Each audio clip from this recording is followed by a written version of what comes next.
So I was asked to introduce myself. I do wear a number of hats, and I think for today, the hats I should probably talk about. I'm the host of the Game Changers podcast, which I hope some of you might have listened to, but I was reflecting as I looked around the lunch area today, how many of the women that were here have been guests on the Game Changers. So, Carol Bates, I can point them out, Ebru, Rachel Pavlo, Anna Kessel, Jackie Oatley, who's not here today, but also Sue Campbell is going to be a guest that we re-release her podcast tomorrow. Oh, we're just going to do a little bit of microphone fixing.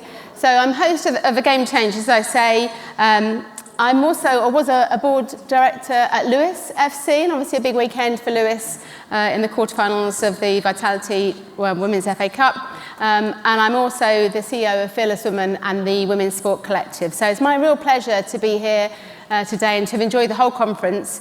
And I'm really excited to be hosting this session, which is very much going to consider working in the grassroots side of the game. And obviously, I know many of you have been in other sessions around the building. We've heard from more of the elite end, perhaps, and this is very much around working on the grassroots, really on the participation side too. So everything, amazing opportunities that are there, everything from coaching and refereeing through to the work of the county FAs, football foundations and so on. So I'm really hoping we can shine a bit of a light on that area, and I'd love to take questions from you too as well. So I've got a few questions myself, but I'd really love to have questions from all of you as well too. So I'm thrilled with the panellists that we had, and we had a bit of a catch up before we started here today. So I've got Kate Davidson, who's the delivery manager for the Football Foundation, Tyra Mills here from the Kinetic Foundation and part of the Football Blacklist as well, I believe.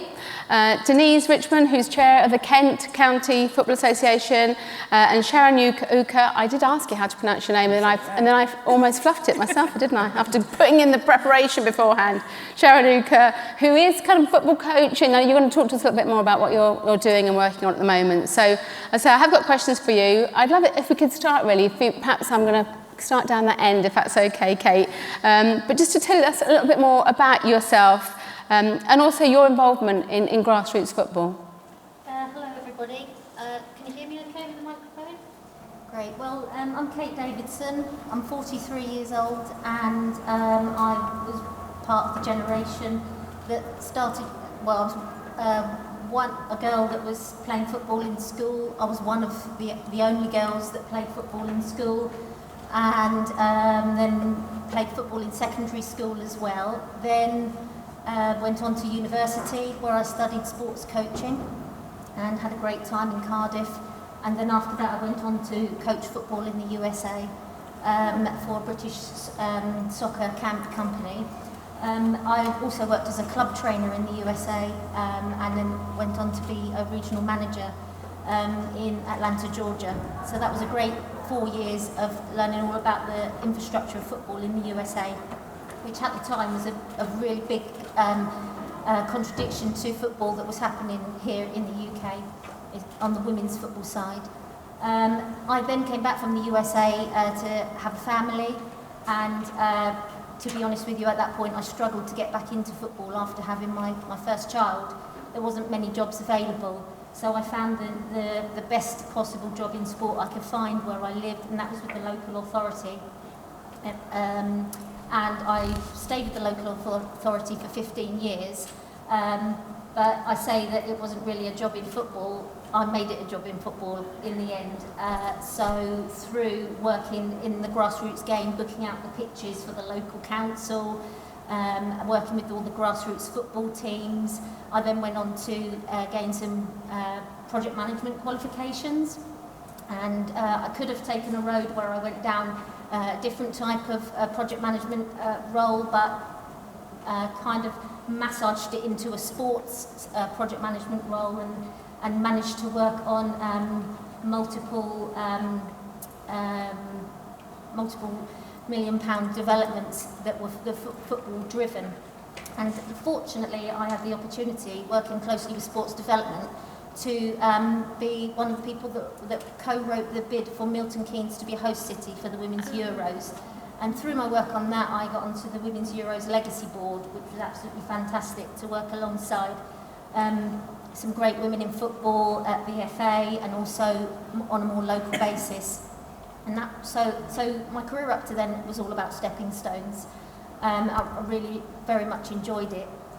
At the time when I was on the Women's Euros Legacy Board, like I say, I was also delivering some capital projects, and those projects involved applying for funding from the Football Foundation. So I was gaining experience in writing grant applications and things like that. So then in 2020, after my work on the Euros and or in the lead up to the Euros and on the projects, out of the blue, I managed to win an award, which was the Women's Leaders Award for Sport. And that was my call to courage. It gave me the motivation to have a career change, and I then applied for a role with the Football Foundation and became a delivery manager. And my main role is to work with applicants to apply for major grants for things like 3G pitches, changing room facility refurbishments and new builds, new grass pitches. So that's what we're working on. And then as a separate hat I wear in the Grassroots game, I also work in women's recreational football, and with some great guidance and mentoring from the likes of Carol Bates. I run a women's recreational programme in Milton Keynes, so I have two hats on in grassroots football. Brilliant. It's his second mention, and we've only been here 10 minutes, Carol. I wonder if we're going to get another one in a minute. And it's quite interesting. I think we'll see this theme of women in football wearing many hats. I think we'll see that. You don't have to say how old you are, by the way, as we move down the line. I know that Kate kindly volunteered that, but that's not a necessity. Denise, do you want to tell us a little bit about, I guess, your role and your work today in grassroots football? It's complicated. I think it's probably the best way to describe it. I hold several positions at the moment. I'm chair of the Kent County Football Association. I'm the first lady chair of the County Football Association in the country, and the only lady chair of the County Football Association in the country. So I've been in that post, this is my third season. I'm also, and that covers all formats and formats of the game. Role that I've been in for 20 years is chair of Southern Counties East Football Club League. That is step 5 and 6 in the National League system, so that's completely about the men's game. Because of that role, I was elected by all of the other leagues at that step in the country, steps 5 and 6, to represent them on FA Council. So I actually sit on FA Council as a council member and work closely with the other steps in the National League system. And this, I have to say, we're talking about working in football. They're all volunteer roles. They are not. There is expenses covered and everything, but I've got there through volunteer positions. My paid working life has always been in marketing director, subscriptions, recurring revenues, but all about engagement and growing subscription bases and customer bases. Fortunately, my contract ended in January, and I've been able to step into a paid football role as a consultant working with clubs around the southeast region to help them become more sustainable for the future. And they're clubs that are part of the National League system, will have long tails of youth set up, both girls and boys, and to help grow those clubs so that they're there for the future, they're there for our girls and boys for the future, and men and young women, and also making sure that they're fit for the future, because the football is a changing world, and we need to have those revenues in place, that cost base in place, that covered. And I think, for me, that's really important, because of the clubs that I'm involved with now would not be where they are if they weren't sustainable and fit for the future. Lovely, thank you. And I'm going to come back to talk to you. I didn't realise that you were the only female chair, so I want to ask you about that in a moment, and also that need for volunteering, because we've had interesting conversation earlier about that, so I'll come at you there. Sharon, introduce yourself, if you will, please. Hi guys, I'm Sharon. I've been a coach in the grassroots industry for the best part of a decade. I don't look old, but I am quite old. And right now I'm currently head of girls at UPFC. UPFC stands for Unpredictable Football Club. My friend chose it, it's his club.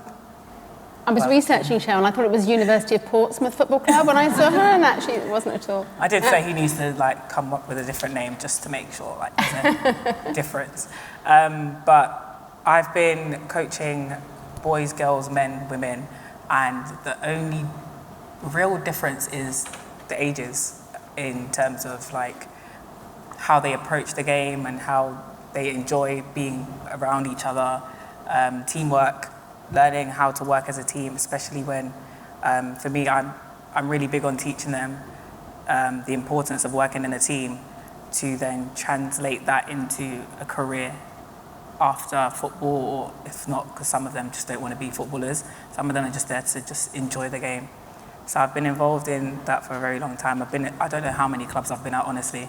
Uncountable, but I've dropped my little gems in all the football clubs I've at, and I get like good feedback. And Sharon, when you come back to the club, Sharon, when you come back, and I was like, you'll see me later. But yeah, I don't have any chair hats in football, but I did realise... Not yet. But I did realise I'm actually a chair of my local TMO. And when I was in the session before, I was just like, that's something to be proud of. Because I was here last year, and then we were having a whole big discussion about like imposter syndrome and stuff, and it's just like we actually have to big ourselves up. So I'm actually quite proud to just be here to help everyone big themselves up. And I remember someone saying, I know I'm off a tangent, but this is just how I talk. Someone said last year that look at yourselves around the room, look at someone, that person may be up here next year or maybe up here one day. So look at yourselves, look at the person next to you, because you could be up here. I didn't ever imagine myself to be up here. Honestly, I don't like talking much, but coaching is fine, I can shout at you. But talking is a bit different. But now I'm transitioning into the policy aspect of football. I have a really big interest in that. I did my undergrad in politics and international relations, and then I did a master's in sport management and the business of football. So those two married together is actually just my cup of tea. Fantastic, thank you. And I love that. Yeah, who knows who might be up here next year. Thank you for that. And Tyra, can you introduce yourself to us? Hi, everyone. Well, I'm Tyra. I'm a lady of many hats, to be fair. So I'm 22. I'm the Girls Academy Manager of Kinetic Foundation. So we provide football education to all the boys and girls in Croydon mainly, but we branch out to Essex, Surrey. We deliver football education, mental health, and body image workshops as well to the boys and girls, which is amazing.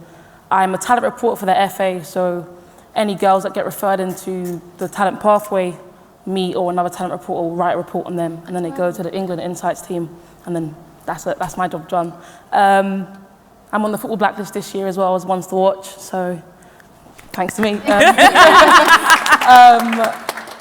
I'm a Her Game 2 ambassador as well. Just want to raise awareness to the issues happening in the stadiums. Brilliant, brilliant. And if you haven't seen her on TikTok, then you do need to, because I did my research and it is quite fascinating. I went like the rabbit warren, isn't it, of following you through there. So I'm going to come straight back to you if I can do. Can you talk to us a little bit about, you talked about what you're doing at the Kinetic Foundation, but how did you get started? Where did your kind of love of football and working in football start? So my journey started when I was in primary school. So when I was younger, I was in foster care, so I had trouble with anger management, not really, but anger management and making friends. So I had this teacher who would take me out of lessons and do football. And then that's when I discovered that I liked football. Then I went to play for Brentford. Then I went to like so many tournaments with my school. Then went to Tottenham, and then I got injured. I had a head concussion. So I was out for like 6 weeks, but I went to Chelsea Foundation to volunteer, coach, and then I got a job there. I was there for about 2 years. Then I went to, I applied for a role as a female engagement coordinator, got that role, so I was their first female engagement coordinator at Chelsea. I built up that project, so we worked in all the schools in Hammersmith and Fulham, RBKC, Wandsworth, and Westminster. But because of my social media, I attracted girls from Chigwell and so many areas, and I was just like, these are far, but they want to come, so they can come. I made a focus group as well, talking about equality and diversity. We brought the police involved. We got the police involved. We got people from different areas, like Chelsea. We had Arsenal. We had all the community programs involved just to talk about it. We got highlighted on the Premier League Changemakers Instagram and website, and then that went viral as well. And then last year in October, I left Chelsea and then I went to work for Kinetic Foundation, and then here I am. Wow, okay. It's quite amazing, really. And Sharon, you've been Be Inspired ambassador. Well, you can tell us a little bit about that and what that's kind of entailed. So, my story is so funny. So imagine we're all sitting in Wembley Stadium right now, and not that long ago, actually, I used to work at the stadium in the catering department, which was so funny because I used to walk past doing all the preparations for all the games and stuff, and seeing people in obviously these environments and oh my gosh, what are they doing? That's so interesting. I want to do that. I want to be in there. I don't want to work here no more. So fast forward, I don't know, 5 years, I'm sitting here now, but Be Inspired, it was, do you know what? I am confidently loud, but quietly shy. So I didn't want to put myself out anywhere. Coming into this environment last year when I came, I was just, I don't want to do anything. Then Michelle just got me and just helped me and said, you can do this or try this and apply for this. And obviously the emails kept coming through and I was just this looks interesting. Maybe I should put myself out there. So then I did the Get On Side pledge as well. And I did the Player Maker course, the Player Care course, sorry. And that was just oh wow, there's another world in football that wasn't just coaching. So I just thought coaching, football player coaching, and everyone else is, I don't know who you are. And I didn't realize that there was a care aspect to players. Mm-hmm. And I think it's because I thought it was normal. So I would care for my players, obviously. But I didn't realize there was a different branch that actually takes time to care for players, their needs, and all the housing stuff. And then you think, they come from abroad, that they've got a house. No, someone's actually put the time in to work for that, to get them settled and stuff. Didn't realize that if a player's unsettled at home, they're going to be unsettled on the field. Didn't know that until I did the course, so shout out Hugo. So I did that, and then from there I've just been part of the Be Inspired team and just been championing women in football and just women in sports in general to just try and get guys, we can do a lot of things. There is stuff that you don't have to necessarily be in the front, or you can be behind the scenes and make a difference. Yeah. So how important has women in football been to you? It sounds like you've almost seen these opportunities and you've really kind of maximised what's been there with women in football. It's been very, very, very helpful because I'm doing a lot of stuff, aren't I?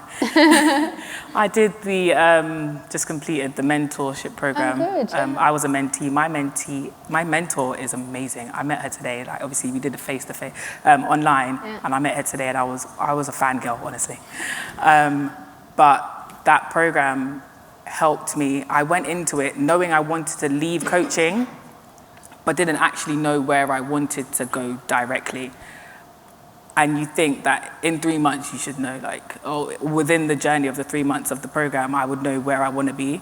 I still didn't know where I wanted to be after I finished. And that was in January. It was only last month, to end of last month, beginning this month, that I realized, I understand where I know where I want to go. I know what I'm passionate about now. And that's because the program has helped me channel and focus where I want to be and where I can use my skills to make a difference in football. So. Brilliant. That's so good to hear, isn't it? And in terms of your role, interesting, I know people might know about the kind of work of the county FAs, but can you give us a bit more background into the contribution they make into the whole national programme, really? They make a massive contribution. All clubs that play in England and will affiliate to their county football association. They will support, the key FA strategy is around male, female and disability pathways. That forms part of the football accreditation. But county FAs have officers and teams that can support that. So they will support clubs. If you're which is what I come across more than most because I'm in men's football, just have a men's team, but they'll help clubs to develop that female pathway. They'll help clubs to put on wildcats and squad girls and whatever to move that forward, and then hope that they'll form teams out of that.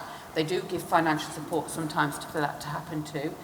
And again, with the disability, obviously facilities need to be right for disability football, but they will support all of that. They'll also support giving back the bad side of county associations. They manage discipline. So if you get a yellow or a red card on pitch, that's where the fine comes from. Yeah. So certainly for up to step 5 in the National League system, that all comes through a county association. Unfortunately, and I do say this, revenues are increasing on that side of the business because behaviour is not great on pitch and at games and attendances. So there's a win for the county because we've got more money to reinvest back in football, but it's coming as a consequence of poor behaviour.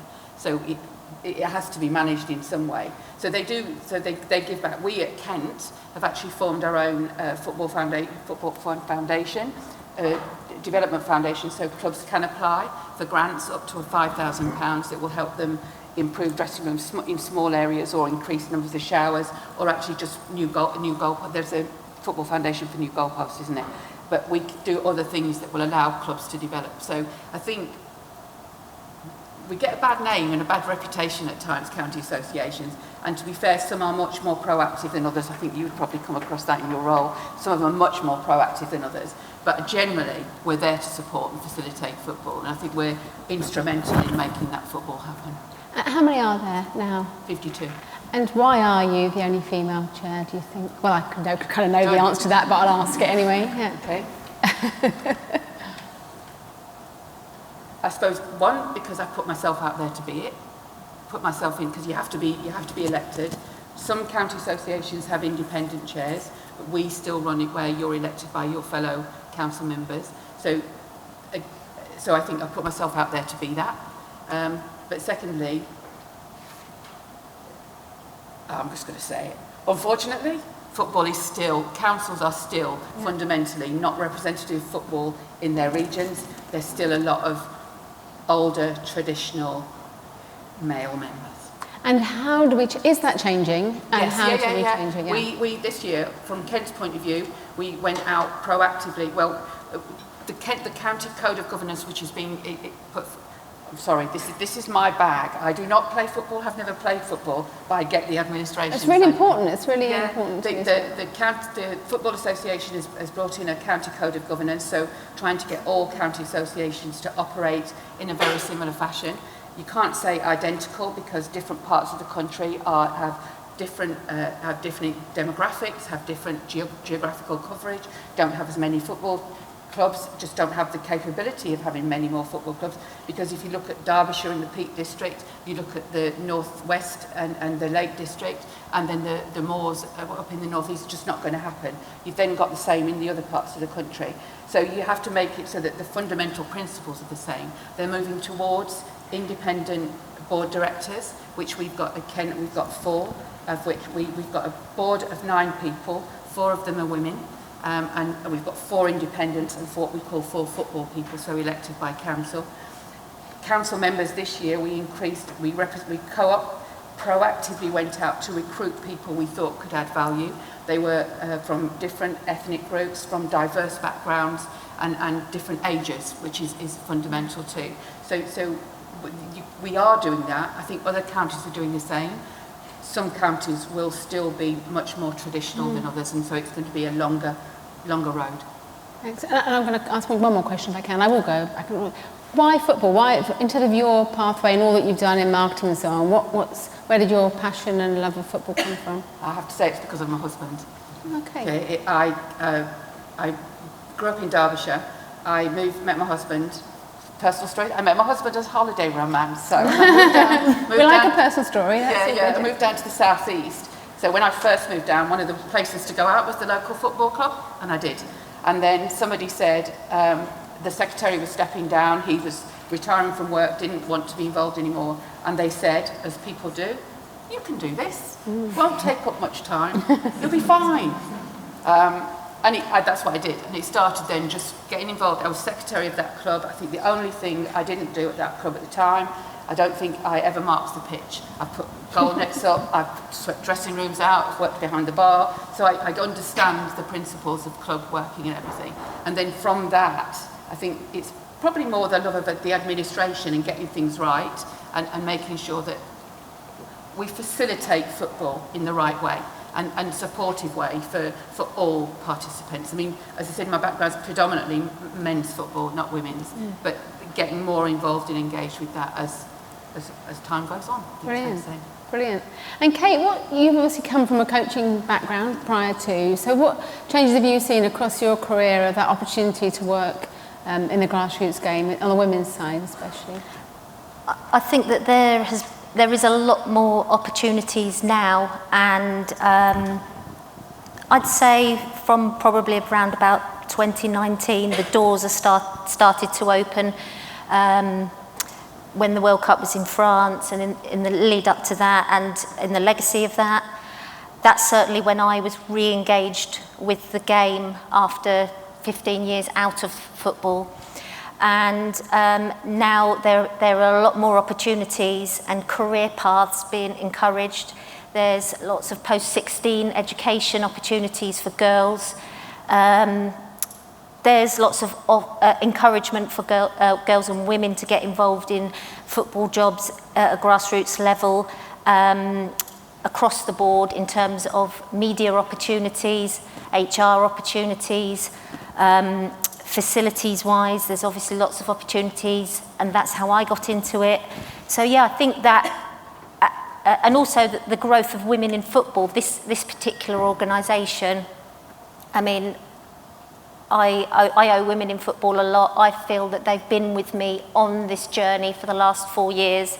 To come back into football, it's been absolutely fantastic, and I've made so many connections, and I've seen how women in football has grown, as well as the wider women's football industry opening up with lots of different chances and opportunities for women. It's so exciting now. And do you have any thoughts, and I'm interested in all of you, this, in terms of people in the room that might be looking for jobs and opportunities, of where to go to find those, to hear more about those? This is a big sector, isn't it? But any thoughts or advice on where people go to find out about jobs that might exist in those? You kind of reeled off different areas that there are roles. I think for myself personally, LinkedIn was a good place to start because you make connections. I'm not an expert in anything like that at all, far from it, but I think that you do then keep up with the industry a little bit more. Obviously, Women in Football has its jobs pages, and there are other ways to that the jobs are advertised out there these days. The county FAs have lots of good grassroots opportunities. Recently, in the last year or so, we're working with the county FAs to employ more people in facility lead roles within the county FAs that work in partnership with the Football Foundation.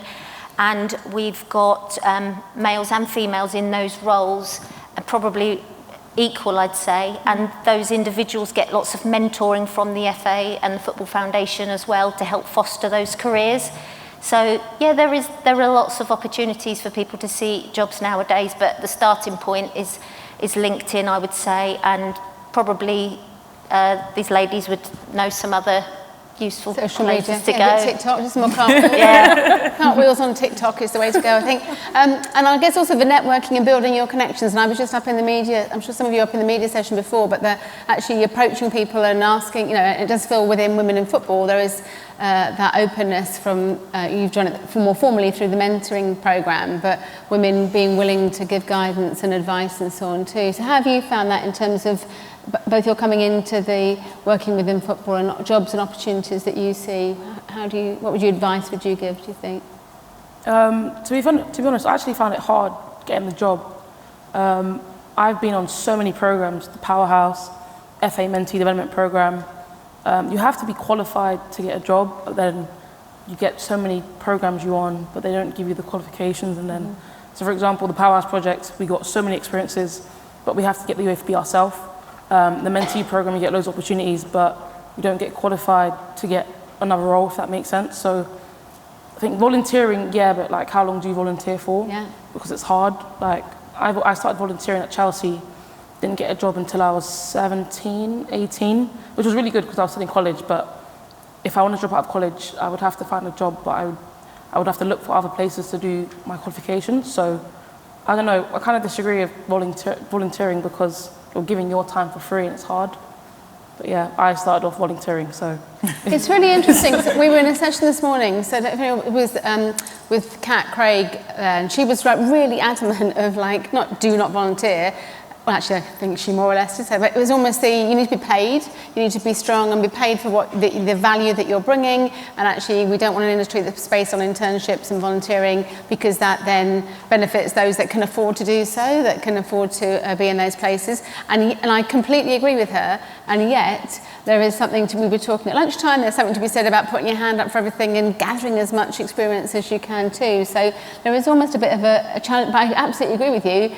You know, you've got to get a job, you've got to pay the rent or whatever, you've got to work as well too, but it's hard in an industry sometimes that expects you to volunteer as well too. I don't know if you've got any thoughts or... I think that it's invaluable getting volunteer experience. I think if you target it in what you want to do, a lot of, when I'm speaking specifically with my National League system hat on, a lot of clubs, even from, I'm not saying National League, that did step one, because obviously a lot of them are professional clubs and have got paid employees, but certainly steps 3 to 6 down all need help, and you can gain invaluable experience. I do know that a guy volunteered at what was Greenwich Borough in step 4 and went on to work for Leyton Orient as their media manager. So there are opportunities, but it's being targeted, I think, and thinking about what you want and how you want to go. I think for me, volunteering also gives you that confidence that we've talked about today. I definitely don't think I'd be sitting here or have achieved what I did in my paid career, for want of a better description, if I had not had the combination of volunteering in football. The one thing about volunteering is exactly what you just said, nobody's paying you a pay packet at the end of the week or month, so you can actually say what you think. You can have an opinion. You can use your voice, because they can't sack you. Sorry. They can't. Not in the same way. You don't have that fear of actually, is my line manager going to mark me down for this when we have our next performance review? Is my line manager going to put me as a difficult person and report me to HR? You can actually say that. And I know I'm speaking from decades of experience of the combination of the two, but for me, I think that's really important. What are your thoughts on, I guess, volunteering versus... Absolutely, volunteer, I would say. I find volunteering extremely rewarding. I get an awful lot out of it. And I believe that it's a massive part of my football identity. And it really helps me with my day job as well. And also in this country, grassroots football depends on volunteers. I work in community football at the Football Foundation. We support clubs, schools and different charities and things with funding. But those clubs that we work with, 99% of the time are based on volunteers. And if people didn't volunteer, there wouldn't be that foundation of infrastructure in this country for grassroots football, for our kids to play, or for adults to play at just a grassroots level. So I think it's fundamental, to be honest with you, and it can be very rewarding, and there are ways in which volunteers are recognised. So there are other benefits to it other than pay. You get recognised either from the county FA, from the club itself, or from the main FA as well. They do awards and things. Volunteering also looks very, very good on your CV and can also be a stepping stone into getting a good job. Like Denise says, you're basically doing it in your own time. You're not measured against KPIs. You can step away from it if it gets too much, but you're developing excellent skills alongside that as well that you can carry on into your professional career. So I would say that, in football particular, we rely on volunteers. Yeah, absolutely. And I do think I seem to have heard that repeatedly today, is that getting a foot in the door, getting yourself known and seen. And I love the point of actually deciding where it is you want to focus and then kind of volunteering in that area. It's about working in grassroots. I'd love to know about some of the challenges you've kind of faced, both as working within the football sector generally, but as women within the sector generally. I'm going to come to you first, Tyra, on that, if I can do. Challenges you've faced. Well, sometimes I feel like I get chosen just to tick a box. Programs, talks, I'm not saying this panel. Some opportunities I've had in the past, I've been told afterwards, oh, you're here because you're black, or you're here because you're a black female, or you're young and black female, or because of your social media. It hits a nerve sometimes, but then obviously I'm trying to get like a presence within the football space as well. So there's two ways I can look at it. It's like, I shouldn't be doing this, but then I want to get exposure. But why can't I get both? But yeah, that's a challenge I've had majority times. And then sometimes I feel like overlooked because I'm a female as well and I'm in the men's game. But yeah, the biggest one for me is a tick box exercise for me. And so how does it make you feel when, when you do find that, or people tell you that? It hurts. Like, I got tough skin, but it really hurts. But at the end of the day, like, I've managed to like connect with so many young people who look up to me, so I can't really show it. So I'd be like, oh no, it's fine, or I'm here, but really deep down I know I'm a tick box, I'm here for a tick box. But you're not, and I guess the more that you do it and then people see and what you bring to it, then even if you were 5 years ago, you won't be in the future because you've made your presence known and people have heard what you've got to share. It's true, but there's some organisations that just look at you for who you are and then pie you off to the next one. Yeah, okay, thank you. What about you? For me, the biggest challenge is being a female. Within coaching girls, coaching boys, honestly, it's just being a female. Because every time I look at the top, look who's above me, look who's managing me, whatever it is, they always just look down on you, or they talk to you in a tone that you're just like, I'm not a child. I'm not the child I'm coaching. I am not your child, don't speak to me that way. And then it's just like, how do you cope? Or I've had one of the clubs I was at, I went in as a coach, I left as a club secretary. Make it make sense, please. I went in as a coach and came out as a club secretary. How did that work? Because I'm a girl, I know how to type on the computer. You're a man, you should know how to type on the computer. So, like, it's not that difficult. I don't mind learning new things, because learning new things challenges me and it puts me in a better position. So when I get past that nonsense stage, I get to a better stage and I can say I've done this anyway. But at that moment, it's just like, oh, why? Why do I have to feel like it's because I'm a female?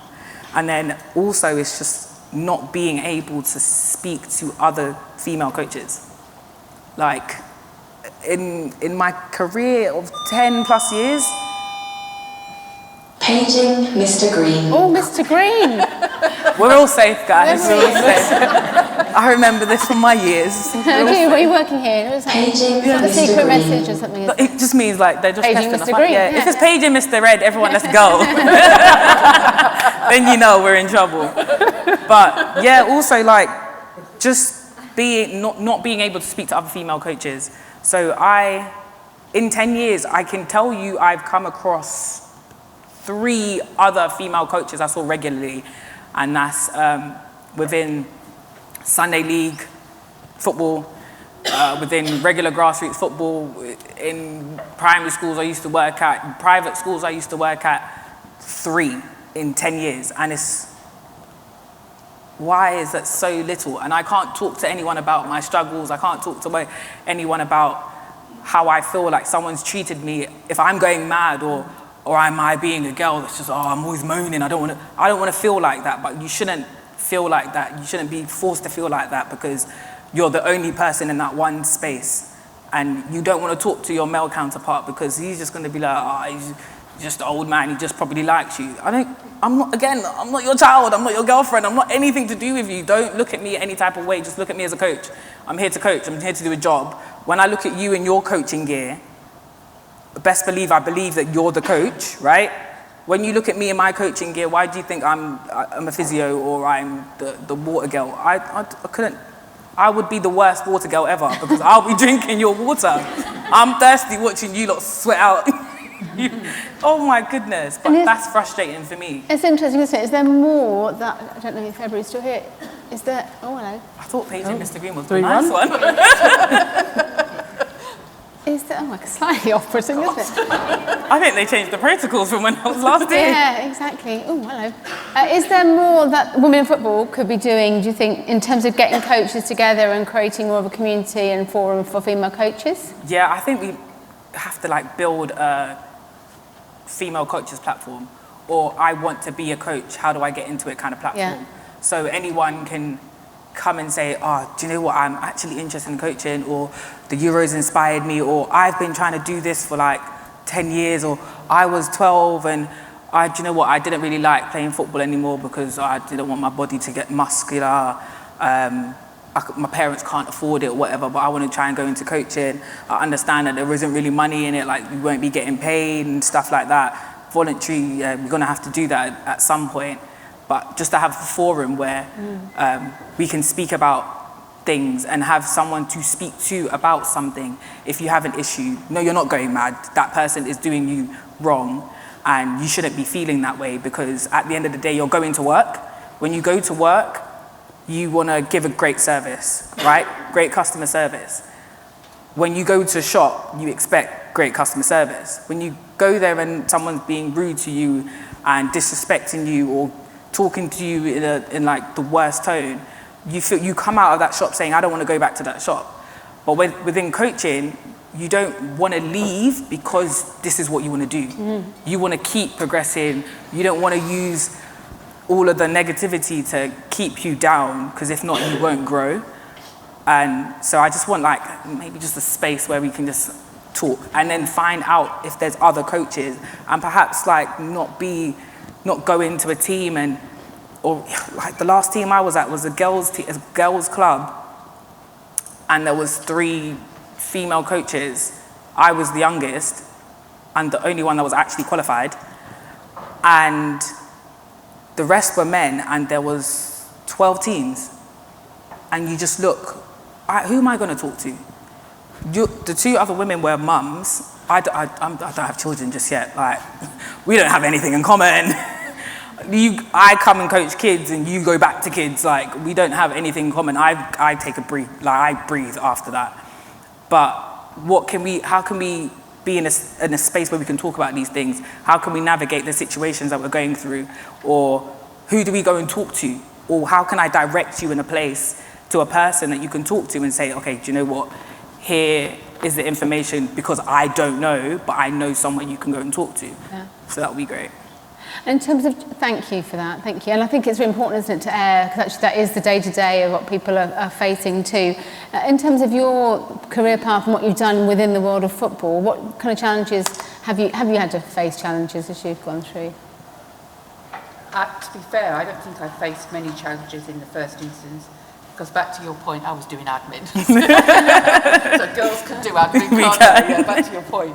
And probably because nobody else wanted to pick it up at that time. So people were not just supportive, they were encouraging. So I didn't face any kind of struggle at the club that I was involved in. With the league, it was a natural progression when I got involved, and the league secretary was, again, very supportive and very encouraging. The biggest challenges I'm probably facing are now because of that chair of the Kent FA position, because it's against the natural order of things that have been so far, and there are still some sticky issues with older established people on the Kent FA Council. So it is where it is. I'm doing my best to ignore them. They don't have voting power, so you can, except for 1 or 2, and they're not necessarily as influential as they think they are or they once were, because of the way that we're changing that diversity across the council. So I think I've been very lucky. I do think I've been very lucky in that my husband's involved in the game, played it, and also is now still administratively involved in the game.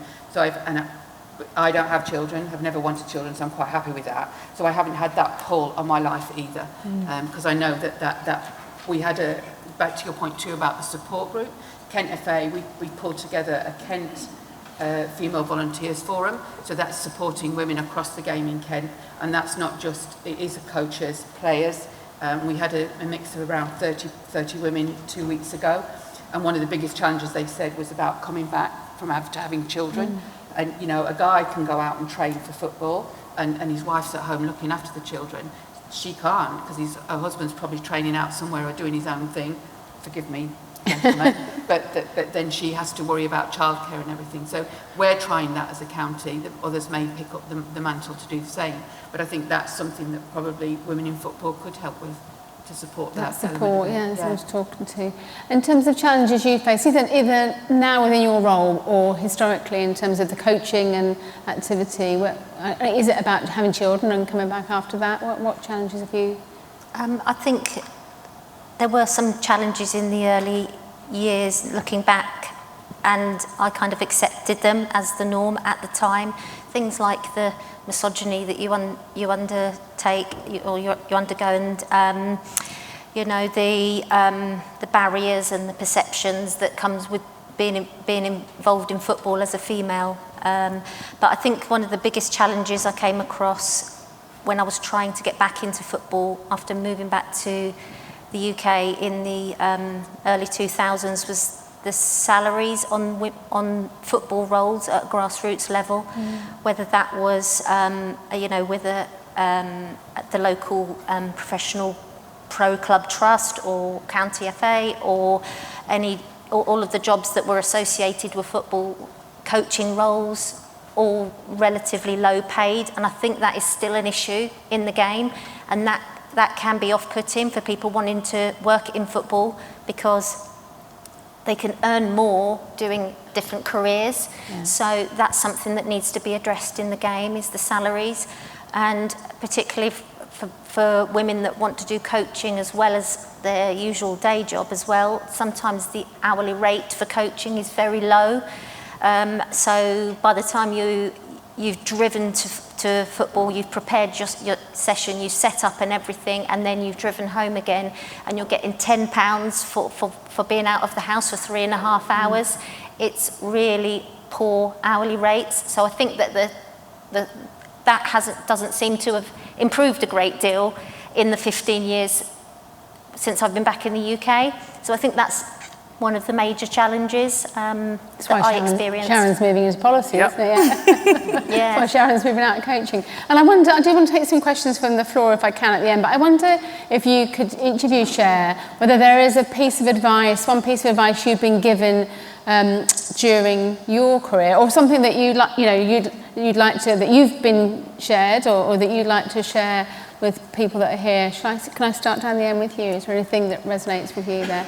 Yes, I think that the advice that I would give if I was speaking to an audience would be to say that football careers are not always linear. So that was particularly my case. So if you want to have a career in football, I would say, it's great to have that as your vision and as your objective. But if you need to step away from it for a few years to get experience, to get qualifications and to get support, there are always chances in the future to come back to it. You can always do, if you have to have a break from it, you can always do volunteer roles in football to help build up your CV and keep your CV fresh. So I would say don't panic if your football career is not linear and you have to maybe take a different stepping stone and then come back to it later in life. And that's certainly what I did. I worked in football till 2005, jumped off to a different stepping stone until 2019, 2020, and I've managed to find my way back into the game now, and it's been more rewarding than ever before now, and I feel completely accepted. I feel like I belong, and I wouldn't want things any other way. So if it doesn't look like it's going like that, and in your mid-20s, 30s, you have to take a different role because you need to have a higher salary, then it's not the end. Yeah, brilliant. That's fantastic advice. And any advice that you've been given or that you would offer and give? Two parts. One that I would give would be to be determined and be resilient. because you will take some knocks, as somebody said earlier, to be determined. And somebody then, once in my working environment, not my football environment, said to me, pick your battles. And that's never more relevant than in football. Is pick the fight that you can win so that you can win the war. Yeah, that's so, I'm on the panel, I should be going, that's so good, that's such a good point. Yeah, thank you. No, it's such an important one, isn't it? Absolutely. Back to you, Sharon. Firstly, I would say, when I was studying in politics, we had an MP, I think he was the Kent MP at the time. He came and said, Conservative as well. He came and said, if you want to get into politics, I'd advise you to go get a real job first, earn your money, save your money, so then you can fund your political career. And I'd say the same if you want to go into coaching. Coach on the side of just doing a regular job, because you need that to fund your coaching, because getting your badges is not cheap. It's very expensive. I did my first one in uni. Didn't realise though, I could have got my money back. So I'm out of pocket £175 when I should have been in pocket. But anyway, that's besides the point. So do research. So do that and do something you like on the side of coaching, because that's very important. That you won't struggle with that. And the second part is seek out support. Don't be shy like me, but seek out support, because someone is going to support you. If you go in on LinkedIn, or if you go on Facebook or Twitter or whatever the new kids do, TikTok, then seek out someone to talk to about what pathway you want to go to, or how do I start volunteering, or how do I start coaching? Because starting coaching, honestly, you just grab a kid off the street, not really, but and then just be like, oh, do you want to play football? Oh, let's play football, and that's just have a kick about. Honestly, it starts that way, but seek out support, because that's the only way you're going to survive and be resilient and continue and not let the external stuff push you down. You'll keep breaking through the glass ceiling. See what you did there.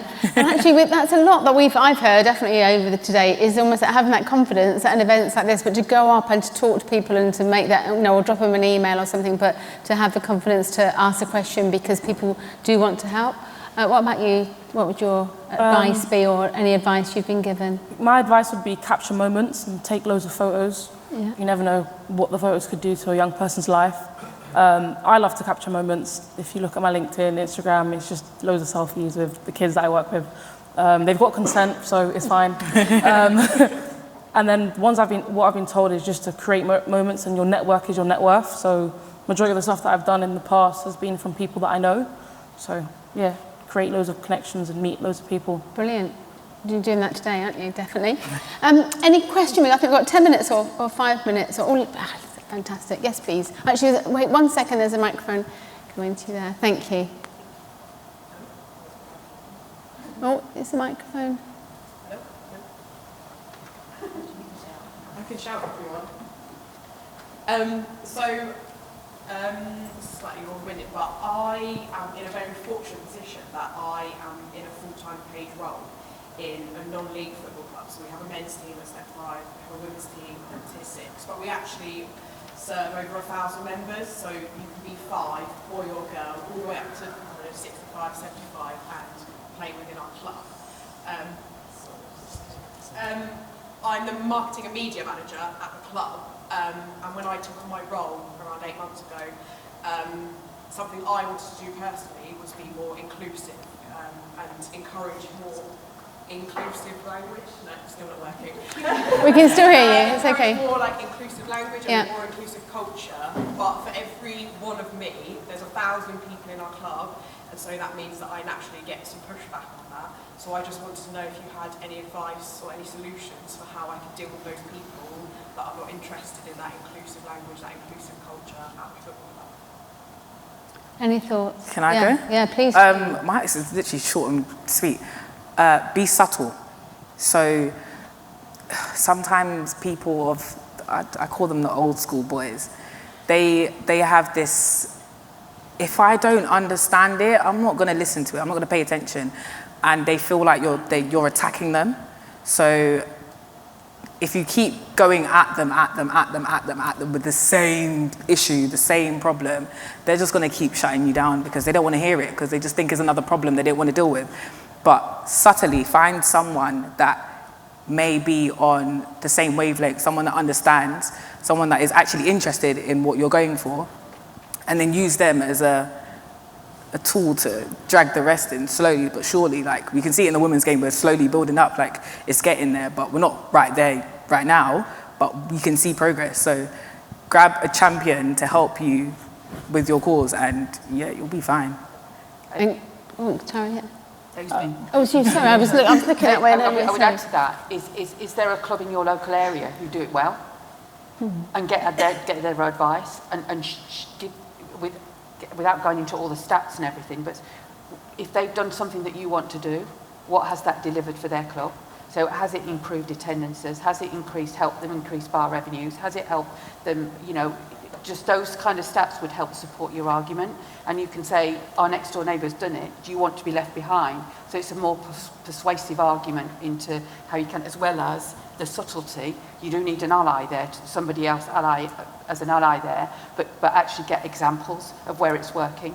And your county association should be able to help you with that too. So it may be not somebody that's that local to you and might not be willing to share that information, but certainly somebody within the county might know and be able to help. They have marketing and media managers and partnerships managers too, so they should be able to help you. And well done on all you're doing too. That's good. It's important work, isn't it? Another question, please. Can I come across to this side, and then I'll come into the middle here. It does work now.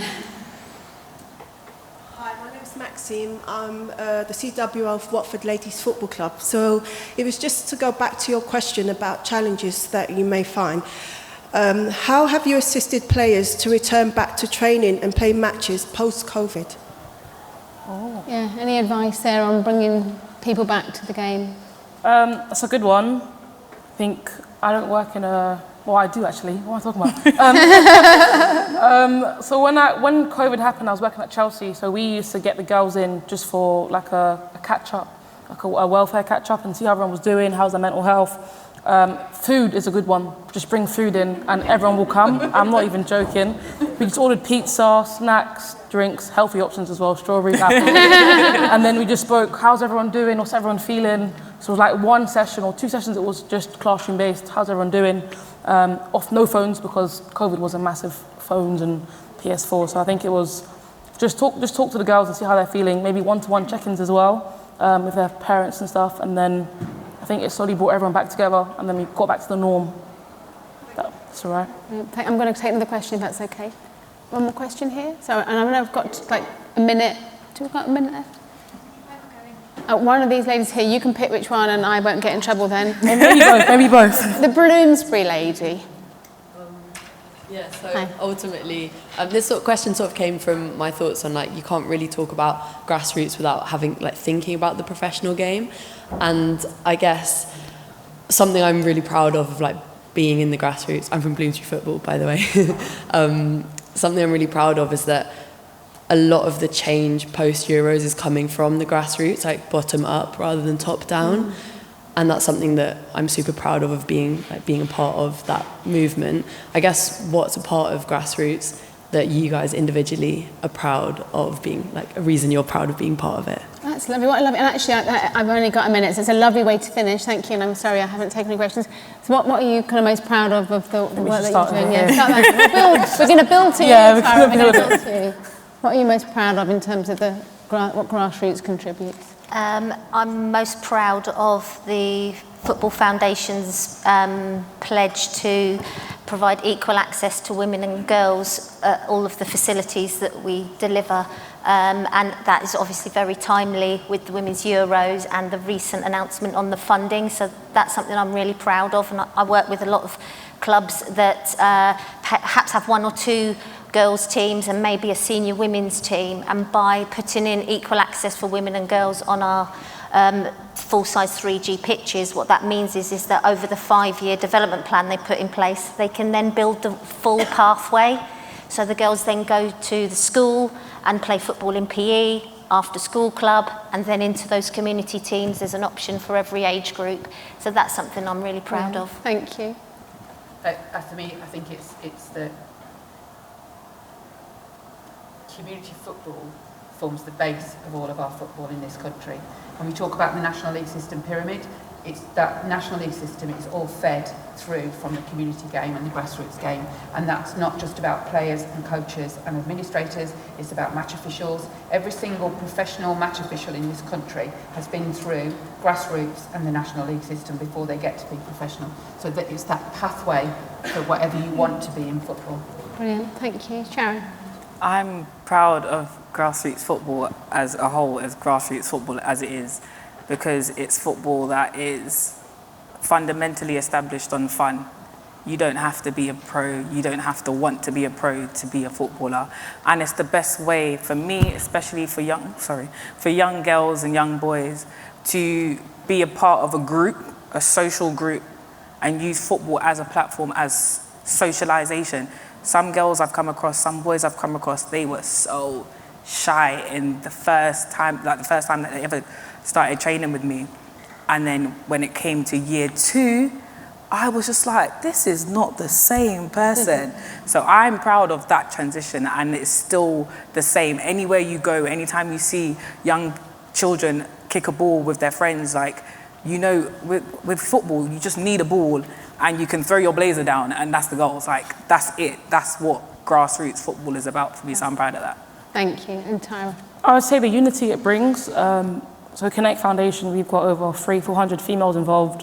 When I was at Chelsea Foundation, the program started from one DM, one girl from, I think it was Peckham, DM'd me saying, do you have sessions? I was like, yeah, we've got a massive tournament at Stamford Bridge, come down.